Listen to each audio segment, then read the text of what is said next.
আমি দেখতে অনেক কালো ছিলাম, কিন্তু অনেক সুন্দর ছিলাম, অনেক ভালো ছিলাম।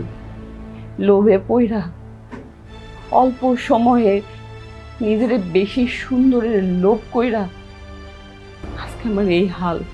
কার জন্য? আমার না দিনের পর দিন বিয়া ভাঙতাছিল। কারণ কি জানেন ভাই? কারণ হচ্ছে আমার গায়ের রং। আমার গায়ের রং কালো বইলা আমার কেউ বিয়া করতে চাইতাছিল না। এটা নিয়ে আমার বাবার মনে অনেক কষ্ট ছিল, অনেক কাঁদতো সে। আমি দেখতাম আমার আড়ালে সে চুপি চুপি কাঁদতো, কষ্ট পাইতো, আমাকে বুঝতে দিত না, আমারে কখনো বুঝতেই দিত না। কারণ সে চাইতো না তার নিয়ে কষ্ট পাক। এই গায়ের রং কালো বইলা কত মানুষ কত জায়গায় আমারে নিন্দাইছে, কত খোঁচা মাইরা কথা কইছে, কত কষ্ট দিছে ভাইয়া। তাতে আমার কোনো সময় খারাপ লাগে নাই, কখনো কষ্ট পাই নাই। আমার তো আল্লাহই বানাইছে না ভাই। মানুষে কি মানুষ বানাইতে পারে? পারে না। আপনারে আমার এই উপরালা বানাইছে, তো যারে যেমন বানাইছে তার তেমন থাকা উচিত।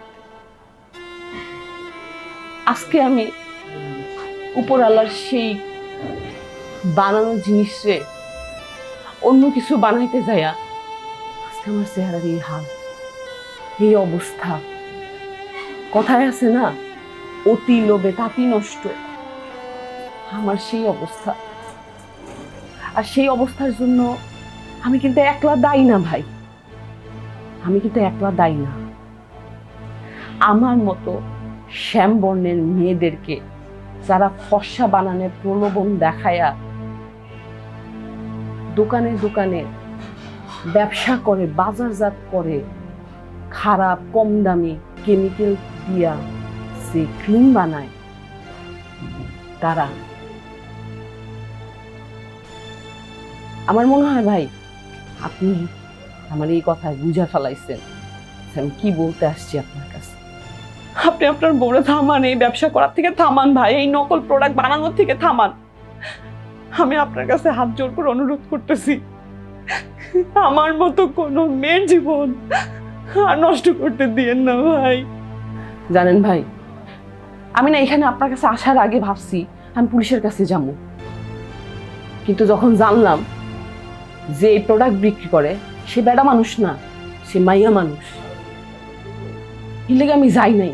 একটা মাইয়া হইয়া আমি আর একটা মাইয়ারে পুলিশে ধরাই দিতে পারি না, এই বিবেকের তাড়নায় আমি আপনার কাছে আইছি। আপনি এটা সমাধান করেন, আর যদি তা না করেন তারপরের ব্যবস্থা আমি করব। ঠিক আছে, আপনি যান, আমি দেখতেছি সেটা। হাসি ভাই, আসসালামু আলাইকুম। ওয়ালাইকুম আসসালাম।